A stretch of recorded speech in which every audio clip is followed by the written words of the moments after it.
నమస్కారం ETV news కు స్వాగతం. ముందుగా ప్రధానాంశాలు. జేఎంఎం వ్యవస్థాపకుడు శిబు సోరెన్ కన్నుమూత. ప్రధాని మోదీ సహా ప్రముఖుల సంతాపం. పార్లమెంటులో కొనసాగుతున్న వాయిదాలు. రేపు ఎన్డీఏ పక్షాల కీలక సమావేశం. రాష్ట్రపతితో మోదీ అమిత్ షా భేటీపై ఊహాగానాలు. జమ్మూ కాశ్మీర్కు రాష్ట్ర హోదాపై ప్రచారం.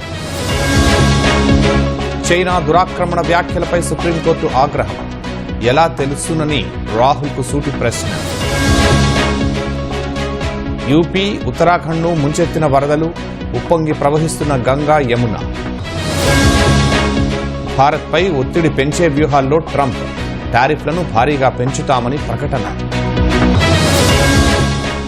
5వ టెస్టులో భారత్ సంచలన విజయం. సిరాజ్, ప్రసిద్ధ కృష్ణ అద్భుత ప్రదర్శన.